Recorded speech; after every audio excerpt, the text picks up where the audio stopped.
বরং ভালো হচ্ছে সেই ব্যক্তি যেই ব্যক্তি অমুখাপেক্ষী, মানে আল্লাহ সুবহানাহু ওয়া তাআলা তাকে যথেষ্ট ভালো রেখেছে, কোনো প্রয়োজন নাই, তারপরও সে আল্লাহকে ডাকে, এই ব্যক্তি হচ্ছে সবচেয়ে উত্তম ব্যক্তি।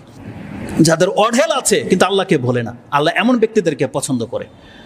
আর আল্লাহ সুবহানাহু ওয়া তাআলা যাদেরকে দেয়নি কিন্তু তারা আল্লাহর কাছ থেকে মুখ ফিরায় না, তারাও আল্লাহ সুবহানাহু ওয়া তাআলার কাছে শ্রেষ্ঠ। কিন্তু যারা পেয়ে আল্লাহকে ভুলে গেছে অথবা না পেয়ে আল্লাহকে ডাকেই না, যেমন লেবার শ্রেণীর মানুষ, যেটা গত বক্তব্য বলেছিলাম, সুবহানাল্লাহ, যত নিচু মানের কাজ করে তত নোংরা কাজে জড়িত। এক তো সালাত আদায় করে না, আর সিগারেট একটার পর একটা মুখে থাকেই ওর। এই শ্রেণীর মানে এত অধপতনে নেমে গেছে। তো রাসূলুল্লাহ সাল্লাল্লাহু আলাইহি ওয়াসাল্লাম বলেছেন সর্বদা আল্লাহকে ডাকতে হবে, এটা হচ্ছে প্রকৃত মুমিনের গুণ। কিন্তু মানুষের গুণ কি? ওই যেমনটা বললাম, সে যখন পায় তখন চায়, যখন পায় না চাওয়া বন্ধ হয়ে যায়। এটা হচ্ছে মানুষের ফিতরত। আল্লাহ সুবহানাহু ওয়া তাআলা মানুষের এই প্রকৃতিটাকে কোরআনের কয়েকটি আয়াতে উল্লেখ করেছেন।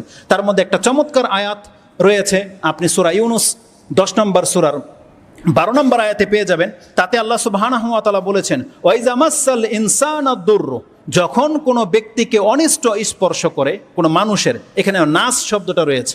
আপনি কোরআনের আয়াতগুলো যখন ফলো করবেন তাতে দুইটা মূলনীতি দেখবেন। যেখানে আল্লাহ সুবহানাহু ওয়া তাআলা নাস বলবে, এটা হচ্ছে সাধারণ মানুষের ফিতরত। আর যেখানে আল্লাহ মুমিন মুসলিম বলবে, তার মানে এই মুমিন মুসলিম সাধারণ কোনো মানুষ নয়। আপনি মুমিন মুসলিম হয়েও যদি সাধারণ মানুষের মতো জীবনযাপন করেন, তার মানে আপনি মুমিন মুসলিম হইতেই পারেন নাই। যেমন কোরআনে আল্লাহ সুবহানাহু ওয়া তাআলা সূরা আলে ইমরানের 13 নম্বর বা 14 নম্বর আয়াতে কি বলেছেন? যুয়িনা লিন-নাসি হুব্বুশ শাহাওয়াতি মিনান নিসাই ওয়াল বানিনা ওয়াল কানাতিরিল মুকান্তারাতি মিনাজ যাহাবি ওয়াল ফিদ্দা ইলাল আখিরিল আয়া। এই যে আয়াতটার মধ্যে আল্লাহ বলেছেন যুয়িনা লিন-নাস, তার মানে মানুষের কাছে অলংকৃত হলো এই দুনিয়া, মহিলা, স্বর্ণ গয়না, সন্তান, ক্ষেত খামার, বিজনেস।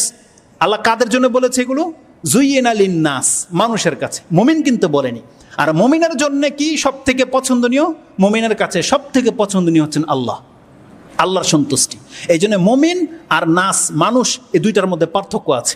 এখানেও আল্লাহ সুবহানাহু ওয়া তাআলা এই কথাটাই বলেছেন যে ওয়াইজা মাসাল ইনসানা দুর, যখন কোনো মানুষকে, মানুষ, সাধারণ মানুষ যখন কোনো বিপদ আপদ স্পর্শ করে, দাআনা লি জামবিহি আও কাঈদান আও কাঈমা, আল্লাহ সুবহানাহু ওয়া তাআলাকে ডাকতে থাকে, শুয়ে ডাকে, বসে অবস্থায় ডাকে, দাঁড়িয়েও ডাকে, মানে ছাড়ে না যখন তার বিপদ থাকে।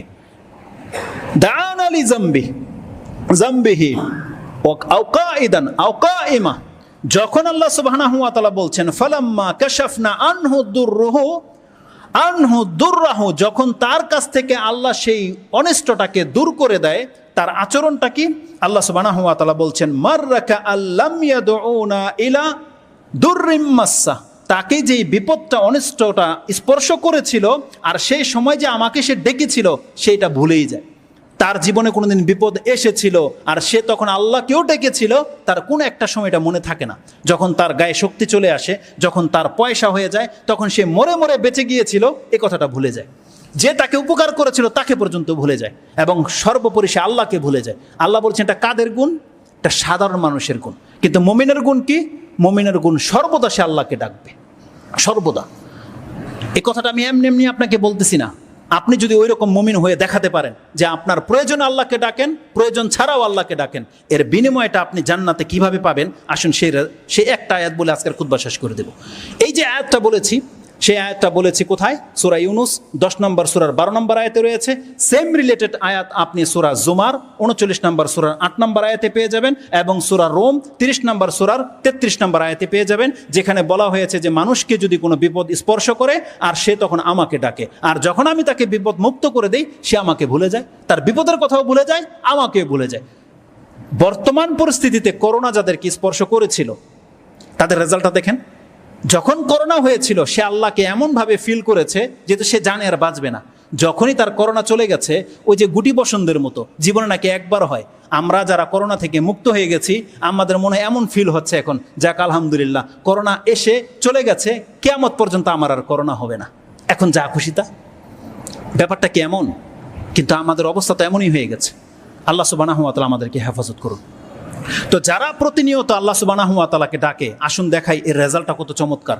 সূরা তুর সেই 52 নম্বর সূরা, সেই আয়াতগুলোতে আল্লাহ সুবহানাহু ওয়া তাআলা একজন জান্নাতি ব্যক্তির ওপিনিয়নটা কি হবে জান্নাতে জান্নাতীরা যখন একে অপরের ফেস টু ফেস হয়ে বসবে, তারা তাদের অবস্থাটা বর্ণনা করবে যে তার সাথে আল্লাহ কি আচরণ করেছে, কে কি ছিল, এগুলো নিয়ে আলোচনা করবে। ওই কথাটা আল্লাহ কোরআনে নাজিল করে দিয়েছে, যেটা আপনি কয়েকটা সূরাতে পাবেন। তার মধ্যে সূরা তুর 52 নম্বর সূরার 25 থেকে নিয়ে পড়েন। সেখানে আল্লাহ সুবহানাহু ওয়া তাআলা বলছেন, ওয়া আকবালা বা'দুহুম আলা বা'দিন ইয়াতাসাআলুন, তারা একে অপরের মুখামুখি হয়ে বসবে এবং জিজ্ঞাসাবাদ করবে কে কি অবস্থায় ছিল, আল্লাহ তার সাথে কি আচরণ করেছে। সুবহানাল্লাহ। তারা বলবে, কালু ইন্না কুন্না ফি আহলিনা মুশফিকিন, এই জান্নাতীরা বলবে সেই দিন যে আমি আমার পরিবারের কাছে অনেক ভীত একজন ব্যক্তি ছিলাম, মানে ভীত সন্ত্রস্ত ব্যক্তি। এর কয়েকটা অর্থ হতে পারে। এক, প্রত্যেকটা তাওহীদবাদী বাংলার জমিনে এই খোরাফাতের মাঝে ভীত সন্ত্রস্ত হয়ে আছে, তারা আমাদেরকে মানে গ্রাস করে খাবে এমন একটা আচরণ করে, মসজিদ থেকে বের করে দেয়, ধমকায়, কত কি করে, কত বিপদে আছেন আপনি আপনার এলাকায় তাওহীদের কথা বলতে গিয়ে। তেমনি প্রত্যেকটা ঘরে যারা সৎ ছেলে, প্রত্যেকটা পরিবারে সে কিন্তু ভীত সন্ত্রস্ত হয়ে থাকে, তাকে তার মতো করে রাখা হয়েছে, আর বাকিরা তারা রং ঢং নিয়ে ব্যস্ত। অথবা এর তাফসীর করা হয়েছে ওই ব্যক্তিরা যারা জমিনের মধ্যে চলাফেরা তো করে কিন্তু সব সময় জাহান্নামের ভয়, আল্লাহ সুবহানাহু ওয়া তাআলার শাস্তির ভয়, তারা এই ভয় নিয়ে চলতো। তারা কি বলতো, কালু ইন্না কুন্না ফি আহলিনা মুশফিকিন, আমরা আমাদের পরিবারের মাঝে সব সময় ভীত সন্ত্রস্ত ছিলাম, এই আল্লাহর আযাবকে কেন্দ্র করে সব সময় ভয় থাকতো আমাদের, তাই আমরা রং ঢঙে লিপ্ত হইনি। আজকে আমাদের সাথে কি আচরণ করেছে, ফামান্নাল্লাহু আলাইনা, আজকে আল্লাহ আমাদেরকে অনেক বেশি সম্মানিত করেছে। ফামান্নাল্লাহু আলাইনা ওয়া ওয়াকানা আযাবাস সামুম, আল্লাহ সুবহানাহু ওয়া তাআলা আজকে আমাদেরকে উত্তপ্ত জাহান্নাম থেকে মুক্ত করে দিয়েছে। তারপরে তারা বলতেছে কেন এটা হয়েছে, তারা বলবে ইন্না কুন্না মিন ক্বাবলু নাদউহু ইন্নাহু হুয়াল বাররুর রাহিম, কেননা আমরা পৃথিবীতে এর পূর্বে আল্লাহকে ডাকতাম, আর আল্লাহ হচ্ছেন অত্যন্ত বেশি দয়াশীল এবং তিনি অনেক বেশি অনুগ্রহ করে থাকে। এখানে কি আছে, ইন্না কুন্না মিন ক্বাবলু নাদউহু, ইতিপূর্বে আমরা আমাদের রবকে ডেকেছিলাম, আর ডাকার ফলে আজকে আল্লাহ আমাদেরকে এতটা সম্মানিত করেছে এবং জাহান্নামের আগুন থেকে আমাদেরকে মুক্ত করে দিয়েছে। তো যারা প্রতিনিয়ত আল্লাহ সুবহানাহু ওয়া তাআলাকে ডাকে, এটাই হলো তার রেজাল্ট। সেই জিনিসটাই আমি আপনাদেরকে দেখাতে চাচ্ছি।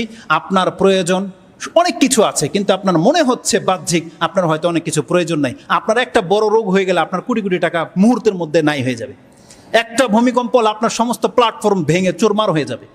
অতএব আপনার মনে হচ্ছে যে আপনার মানে কোনো অভাব নাই, না, আপনি এখনো অনেক বেশি অভাবে আছেন। এই জন্যে আল্লাহ সুবহানাহু ওয়া তাআলার কাছ থেকে মুখ ফিরানো উচিত নয়। আমি আল্লাহ সুবহানাহু ওয়া তাআলার কাছে দোয়া করি, আল্লাহ আমার অন্তরকে, আমার পরিবারের সদস্যদের অন্তরদেরকে এবং প্রত্যেকটা মুসলিম ভাইয়ের অন্তরকে আল্লাহ তোমার দিকে ঝুঁকিয়ে দাও, এবং আমরা যেন সেই ইব্রাহিম আলাইহিস সালাম, নূহ আলাইহিস সালাম, মুহাম্মদুর রাসূলুল্লাহ সাল্লাল্লাহু আলাইহি ওয়াসাল্লামের মতো ব্যক্তিত্ব নিয়ে তোমার কাছে হাজির হতে পারি, যে আমাদের অন্তর সব সময় তোমার দিকে ধাবিত থাকবে। আল্লাহ আমাদের অন্তরকে আল্লাহ যেভাবে তুমি হেফাজত করেছো, আল্লাহ মরার আগ পর্যন্ত তোমার একত্ববাদের উপর আমাদেরকে বাঁচিয়ে রাখো, এবং এই তাওহীদের এই নিয়ামত তুমি আমাদের কাছ থেকে ছিনিয়ে নিও না। আল্লাহ তুমি আমাদেরকে মুসলিম করে জন্ম দিয়েছো, মুসলিম করে পৃথিবীতে বাঁচিয়ে রেখেছে, এবং মুসলিম মুমিন করেই আমাদেরকে মৃত্যু দান করো।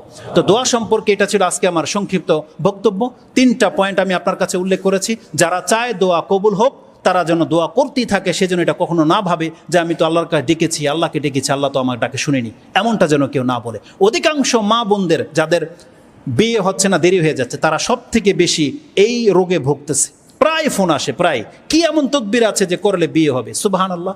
তাদের প্রত্যেককে আমি শুধু একটা কথা বলতে চাই, বিয়ে না হওয়ার পেরেশানি যেটা, এটা অনেক সহজ বিয়ে হওয়ার পরের যে পেরেশানি থেকে। অনেক মা বোন আছে যারা বিয়ে হওয়ার পরে যে পেরেশানিতে ভুগতেছে, যে নির্যাতন বা কষ্টের শিকার হয়েছে, ওই কষ্টর চেয়ে সে তার বিয়ে হচ্ছে না, এটা আমার কাছে সহজ মনে হয়। এই জন্যে আল্লাহ সুবহানাহু ওয়া তাআলার ফয়সালার উপরে আপনাদেরকে ধৈর্য ধারণ করা উচিত। নিজে থেকে কোনো আবেগী কোনো ডিসিশন, কোনো ফয়সালা না নেওয়া উচিত। যেই সমস্ত যুবকরা কোনো একটা অল্প বেতনের চাকরি করতেছেন, এটা আপনার জন্য অনেক উত্তম।